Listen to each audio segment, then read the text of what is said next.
Alright, welcome back to CNC Equipment's YouTube channel. Did you hurt your finger? No. You got Master Welder Tucker with this. It's getting hot. Getting hot. You guys have been watching a few clips. We are welding grousers on a Dresser TD-25G. This is a D8 size machine, like a D8 or a 1050K John Deere, similar in that size. We had a previous video on this thing. I'll link it down below in the description. We did a service on it. Yanked the blade off of it, and I took it and run it in that first video. It all seemed good. The big problem with this machine is the undercarriage is wore out. So you guys can see, nice finger. You guys can see I got the boys welding on grouser bars here. So we can get new pads for this machine. I'm trying to do a video and see if it's cost effective to buy pads and replace those or weld grouser bars on them. We're going to do this video at the end. We'll find out and see which way is more affordable. So if you guys don't know, you can buy these grouser bar stocks in several different sizes, height and width for your machine application. You might notice they're a little bit narrow in these pads. These pads are extreme duty service like D8 pads, so they have a lot thicker flange down here. I could have put a thicker one on here, but this is still plenty heavy enough for this tractor here. But they're V'd in the bottom. You guys seen some of those pics in the profile. They're already V'd on the bottom and everything for good weld penetration. You guys can see there. So new pads, I'll run through some numbers later on. New pads are about $115, $20 a piece for this with the bolts and everything. You got labor changing them out. So there's 76 of those. So you can have $8 grand real quick just in parts and that, and you got labor changing them out. So don't be tearing up your welding rods. But I'm going to run through some numbers and time and labor and see how long it's going to take for us to do this. So it's going to be kind of a wash, I'm thinking here. But what's going on? So Hunter's tacking them on with a wire feed welder over here. He's getting them all tacked on and actually welding these corners right here. You guys can see those pads kind of wear off a little rounded. So he's filling that in a little bit so Tucker can weld them. So Tucker's welded this one up here with a 1/4 inch 70-18 rod. So we had our snap-on welder that I bought. You guys have been watching my videos. I kind of bought it for this project. We had 16th inch wire in it, but run a few passes, weld nice, but they got a plastic adapter that goes between the nozzle and the gun here. Actually got hot and melted in about one pass 12 inches. So not entirely impressed with it. So here's one pass here with that 16th inch wire. You guys can see it laid down pretty slick. This is 70-18 1/4 inch rod. So being that thing messed up, I've got a suitcase welder I can run off that Miller. If you guys seen outside, I bought a Miller Big Blue a little while back. It's a 400 amp welder. Tucker's welding with about 350 amps, 330 to 350 amps with these monsters 1/4 inch rods. What you got? I made a mess. You did? What is that? Your water? My water. Your helmet's a little dirty. So anyway, these things are monsters. Like I say, they're 18 inches long, 1/4 inch, 70-18. Excaliber is what we're using. We're running NS wire in the welder over there. I'll show you guys that a little bit later on in the video. But since I don't have a way to push that 16th inch wire right now, we had to order some drive rollers and stuff for that. And I feel like this welding rod's going to be a lot stronger anyway. He's doing all that in one pass, so it's definitely the ticket, we think. So I had to buy about $1,000 in welding rods. So if you're asking, a 50-pound can of these things cost about $220 US right now. So it's about 135 welding rods in one container. So it's taking about 5.5 rods per track. So these are 24 inches wide. We cut these sticks at 23 inches wide. We left them back a little bit. It makes it a little easier so we don't have a big monstrous hole here. So I'm going to set you guys up here on time lapse. We just kind of got started on this a couple hours ago, so there's a lot of welding to do yet. So, but I got to get Tucker some more water. That stinger gets hot on that gun after a couple of them. He's got to cool it off. So we got a new alternator on. You guys watching the last video that showed up. So Tucker's only able to weld these pads with that big rod, basically laying flat. So you can weld about 2 of these at a time on the front and back. So that means you got to start this thing up and spin the tracks a whole lot. So we're not starting that big KT19 Cummins up. We're actually putting air into the brake system up here with shop air. I'll show you that. We're just pulling the tracks with the forklift, so saves a lot of wear and tear on that engine for sure. What are you doing? I don't know. It's busy out here, you know it? He's just standing around with his hands in his pockets. Did you go meet? Right here. Did you go meet your YouTubers out there? I did. Did they tell you all the Did y'all runs on their see- dozer? Let's go out here and check them out. Then we'll come back and move that track. So it's like end of the year. I know you guys are probably watching this in like February or something, but we got one excavator going up for sale. We learned how you can't hide money with that trailer. That is a little overkill, isn't it? He hit it with a remote control and picked the trailer up. Like from the cab. Yeah. While he's driving it up on it. That one sold to a customer. Just got done painting it. I actually had that one in my house running it. We got a couple here from Pennsylvania. Tricks of the Trade on YouTube. You guys should go check them out. Picking up a little bulldozer. Little 350C. Officer Hoover would be real happy right now. Okay, I think you got it covered for sure. So. They even got all that tied down good. Oh yeah, that ain't gonna blow out. No dunnage. No dunnage. So did you guys find any runs on the paint job? Oh, runs. Those are sufficient coatings. Sufficient coating. Or So. signatures, That's whichever just one. happy hour at that spot. Yeah. As you said, Arco. Oh yeah, it has the yellow glove touch. She does have her yellow gloves on. Well, they were. They were. That's the spot Kevin missed. That's Yeah. right. All right, we gotta get back to welding. Yeah. All right, so if you guys don't know, these have spring applied brakes, so when the machine's not running, it has brakes come on automatically. We've got some test ports in here. We're applying air to the right brake, so that should release them. So you can use a grease gun to shove grease in if you watched our other videos, but we're gonna try to keep that out. Why don't you go up one more, Hunter?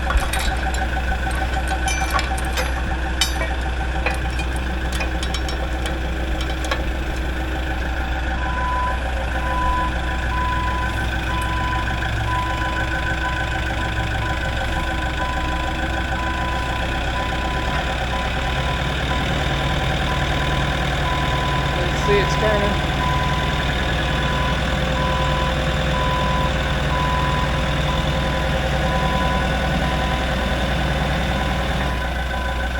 All right there, Tucker? That good? So let's go back a little bit. Okay, whatever that was. I'm not sure if you moved it.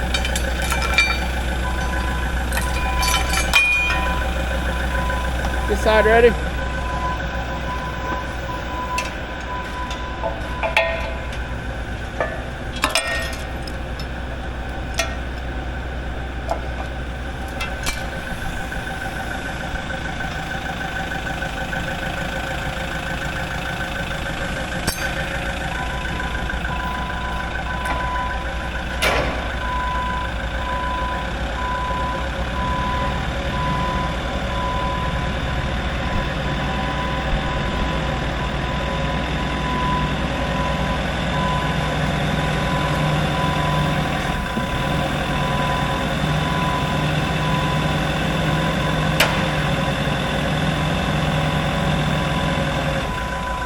Good, he says.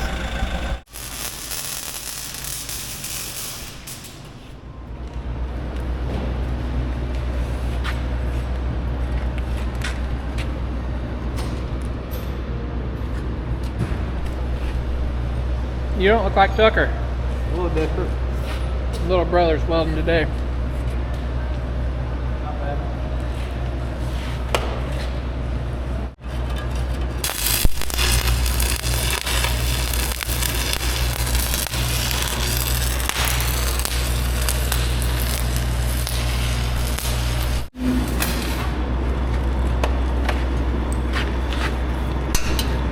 You're not Hunter anymore. We switched people. How's it going? Looking good. So Hunter welded on it for about 7 hours there yesterday or day before. Tucker's just coming in off school, welding about 4 or 5 hours a day. So he's about caught up to where he's welded on both sides here. So once he gets that, and we got a few left on the bottom. So far we've run that big welder about 15 hours of welding so far. So it's coming together.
Well, I think we about got it. I thought we had a lot more to do. Tucker gets off school here in a little bit. I was trying to help him out to get done today, but I think we may have got it. We'll have to go over and look at everything. So it's like super cold out. It's like a couple degrees out Fahrenheit, 2 degrees. So we've got a auxiliary heater running because we had to pull fumes through the shop. We got a fan up there running, but yeah, I've got a 400,000 BTU aircraft heater out there running, so it puts out the heat. But we'll give this a good looking over here and make sure we got everything, and I'll get some prices and hours and stuff together so we can see if this is going to be cost effective to do or not. So I'll be back. Alright, I believe we got it all. I looked over it. I'm going to let Mr. Tucker look over it and make sure we got it all, but got some quick dirty numbers. I didn't keep track of the welding hours. I went off the hours off the Miller welder for that. So quick thing on that, we had 28 hours that we put on that Miller 400 outside. That was stick welding. I threw another 2 hours in there for the forklift. 8 hours for tack welding those grousers on with the Miller, the little Miller wire feed. We was tacking those on, so we had 8 hours there. So that puts about 38 hours total into welding all those grousers on there. So the cost of the grousers and the welding rods was around $2,000, so it's roughly about $1,500 for the grousers, and it was another $500 or so for the welding rods. So what does all that cost? A lot. So depending on your guys' labor rates, I don't know what you're paying your guys or what. Our shop rate at $150 an hour, you're looking about $7,700 if we charge somebody to do all this, as far as that goes. Now if you're just paying your guys, say $35 an hour, somewhere in there, you're looking at $3,300 roughly. You know, if somebody's need to keep somebody busy in the wintertime or something like that. So if you go and buy these pads brand new, I'll throw these numbers up on the screen.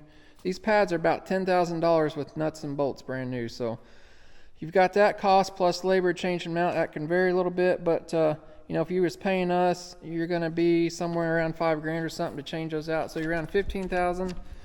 You know, if you're just paying your guys or whatever, you're around $12,000 or something like that. So basically, regrousing them, I guess you're kind of somewhere in that halfway mark, 2/3 mark price-wise. So just depends how much free time you got in your hands, I guess. So I honestly thought we spent a little bit more time than what we did, but we had about 38 hours. We've been working this project off and on. Tucker's he gets off school half day, so he welds on it 2 or 3 hours here or there. Hunter did have one solid day of about 7 hours welding on it. I just got done welding on it for about 2.5 hours, but Tucker has done the majority of that. So, but yeah, the one good thing about these grousers is they last a lot longer because this is a harder material than this pad. If they try to make this whole pad out of one hard material, these pads will tend to break. So these, from my experience, will last longer than just buying new pads, like I say, just because they're harder. So, but it is a lot of welding for sure. So very happy with how the 7018 1/8" rods turned out. It's like melting butter, ain't it?